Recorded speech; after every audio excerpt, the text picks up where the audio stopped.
बेटा पतो नहीं है बियाह कैला हा मांग टिकला हा तब बेटा कुछ रस्म रिवाज ना हो तो असगुन ना हो जाए हैं? निमिया की डाली झूलुआ। ये सब इतना जल्दी कैसे रे? अरे इतना जल्दी का जरूरत रही है क्या? अब तू लोग के पता नहीं लगा कि वो जी आवत है नहीं ना? अरे भाई हम रंगोली फेंके जाते नहीं वैसे हमरा हाथ में बा। अच्छा अच्छा हाँ माँ जी हम तो ई तो दौरा छत पर डाले जाता रहनी हो और ई जाता रही हो पूजा करे यही से इनके हाथ में बा। हाँ। निमिया की डाली माई ई के है? अरे को कुछ नहीं रे अरे मिठाई मिठाई क्या हमार पतो आइल बिया पतो अच्छा ला नीरव मिठाई खा ला ला खा ये मिठाई कैसन? अरे वो घरे मिठाई ले आइले ढेर दिन हो गए रहे ना यही से किन के लिए नहीं है और न तका ना खाइबो मत खा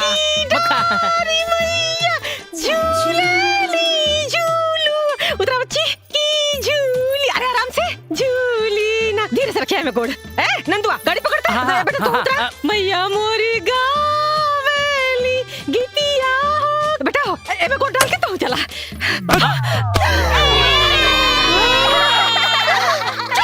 भाग यहाँ से झूली झूली ना भैया के भाई चाचू बढ़िया कहले बेटवा दूसर बिया के ले बहुत बढ़िया।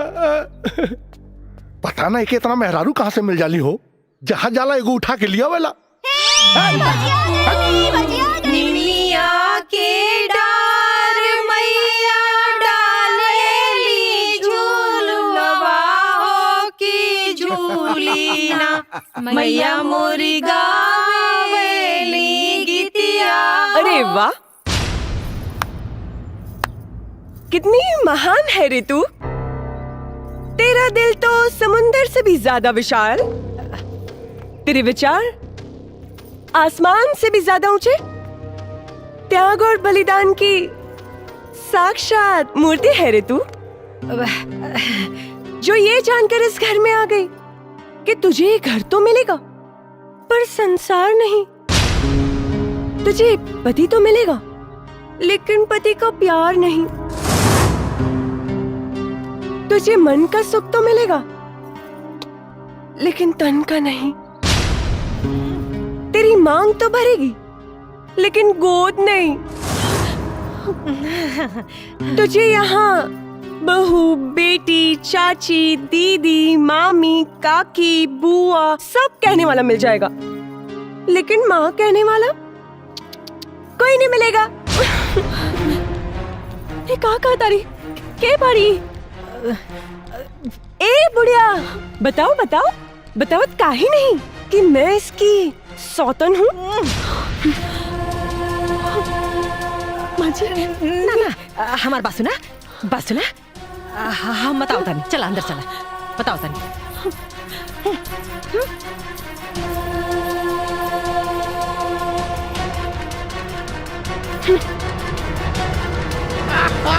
अब आई मजा। ये तो पेशाब है क्या रे? अरे तो नहीं बाप अरे बापा पे काहे मुंह तारे रे? अरे नीरव भैया दूसर की भौजी ले आइल बाड़े ना ऐसे मुंह तेलस ना वो भी दुगुना। अरे तो इन रहुआ जब जब भी आ करी तब मोर लइका मुती है का मोरे ऊपर और न तका। अरे रुका तो नहीं के बताओ थी हम